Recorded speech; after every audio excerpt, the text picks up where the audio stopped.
أعوذ بالله من الشيطان الرجيم. بسم الله الرحمن الرحيم.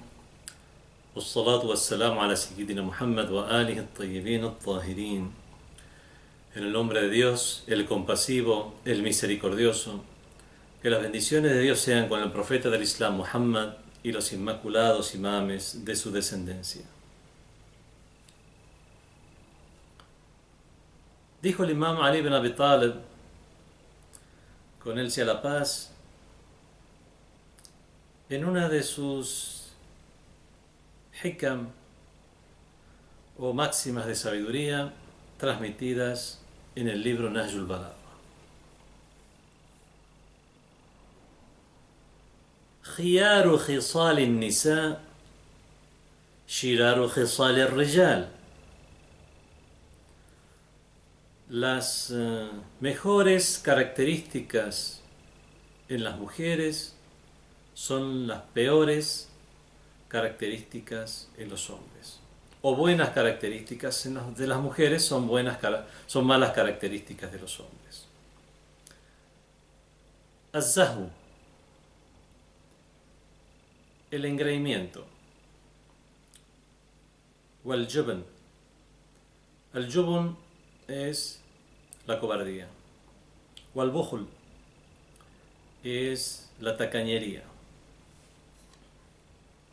فإذا كانت المرأة مزهوة لم تمكن من نفسها. Si una mujer es engreída, hay que hacer una diferencia entre soberbia e engreída. Soberbia a lo mejor puede ser una persona que se cree mejor que otros, mejor que los demás. Engreída es simplemente creerse mucho ella misma. En fin, no sé si la traducción es realmente aquí la más correcta, pero es lo que quiere decir el hadith en árabe. Si la mujer es engreída, lam tumakkin min nafsiha, no se entregará a sí misma. Wa idha kanat bakhila, si es tacaña, hafizat malaha wa mala ba'liha, cuidará su riqueza y la riqueza de su esposo. Wa idha kanat jabana, y si es cobarde, faraqat min kulli shay'in yu'rad laha, se mantendrá alejada de aquello a lo que se vea expuesta, a lo que donde se vea en peligro. Estas tres características mencionadas son vicios morales en los hombres, son malas características en los hombres. La cobardía es muy malo en un hombre, es muy feo. Ser engreído, creerse mucho, y la tacañería, ser tacaño, son realmente malas, características. Los hadices hay que saber comprenderlos.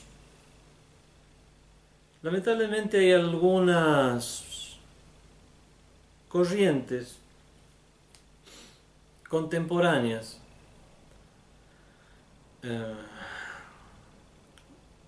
corrientes extremistas, para no andar con vueltas, que son literalistas.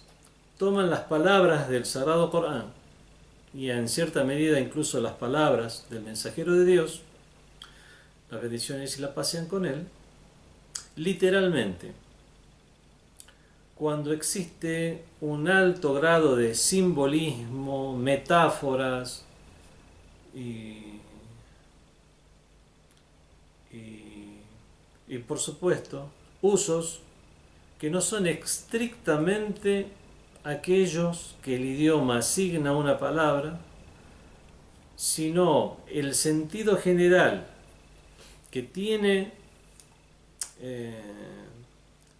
una frase para dar una lección moral.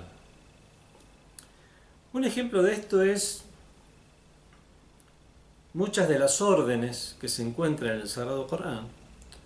No son órdenes a nivel de preceptos, sino a nivel de orientación. Una de las respuestas que dan los sabios de la escuela de Ahlul Bayt respecto al supuesto pecado de Adán con él sea la paz, al no haber obedecido la orden de no acercarse al árbol bendito, siendo que la postura de la escuela de Ahlul Bayt, de la escuela de los seguidores de la familia del profeta, es que todos los profetas fueron inmaculados respecto al pecado. ¿Qué pasó con Adán? Que cometió un pecado. Está no solamente está en las revelaciones anteriores, sino que en el mismo Sagrado Corán se menciona este pecado de Adán, de desobedecer la orden de Dios y comer del fruto del árbol. En este caso, entre las respuestas, hay varios tipos de respuestas para esto. Una es que no era un paraíso, estaba en el paraíso y no había preceptos de prohibición o obligación, o que algo sea lícito o no. Este tipo de conceptos fueron conceptos que fueron posteriores a la expulsión de Adán del paraíso. Por lo tanto, no existe algo un pecado que haya cometido Adán que acredite un castigo, que sería el tipo de pecado del cual estarían exentos los profetas de Dios. Otra de las respuestas que se da es que realmente aquí hay un uso metafórico y que eso no fue un pecado propiamente dicho, como lo establece la legislación o la Sharia, la ley divina. Obviamente, posteriormente, mucho después, con la ley mosaica y después con la ley islámica, de haber desobedecido un precepto establecido. Adán no realizó eso porque en su época todavía no había una ley revelada. En todo caso, lo que hizo fue tarkul aula, dejar de hacer lo prioritario. Había dos cosas que podía hacer. Por ser quien era, debería haber hecho algo que es más prioritario, que en sí no significa que el otro sea un pecado tal como lo entendemos hoy en día, pero obviamente sí una desobediencia al no haber seguido lo que se le dijo. Todas las respuestas están ligadas, obviamente, y la tercera respuesta es que realmente no fue una orden de Dios, sino una orientación. Es como cuando un padre le dice a un hijo que no se acerque a un precipicio. En realidad es una orden de tenor orientativo y no una orden que conllevaría un castigo si es que se lo realiza. Bueno, es mucho para hablar sobre este tema de lo que es una orden orientativa y una orden de la Sharia o precepto. Solamente podemos dar un ejemplo para ver cómo en las palabras del profeta y de los imames de Ahlul Bayt, que al fin y al cabo son los transmisores del profeta del Islam, no todas las frases, obviamente, no siempre que hablaban, estaban enunciando un juicio de la Sharia, algo que es pecado, o algo que es obligatorio, o algo que es lícito. Ni siquiera estaban siempre siendo estrictos en la definición de lo que son las virtudes y los vicios morales, sino que muchas veces había orientaciones generales, como este es el caso. Un ejemplo es el famoso hadith o dicho del profeta del Islam que dice: Man asbaha wa lam yahtam bi umur el muslimin falaysa bi muslim. Quien amanece y no se preocupa por los asuntos de los musulmanes no es musulmán. Si yo tengo un vecino musulmán que veo que lo dice expresamente, que no le importa absolutamente nada lo que pasa con los musulmanes en Myanmar, en Irak, en Siria, en Palestina, en el Yemen, no le importa absolutamente nada. Él vive su vida tranquilo. Según el hadith del profeta, quien amanece y no se preocupa por los asuntos de los musulmanes no es musulmán. ¿Qué hago? Según la Sharia o la islámica, no lo considero musulmán. No es así. Este es un hadith orientativo. Significa que ese tipo de comportamiento no es propio de un musulmán.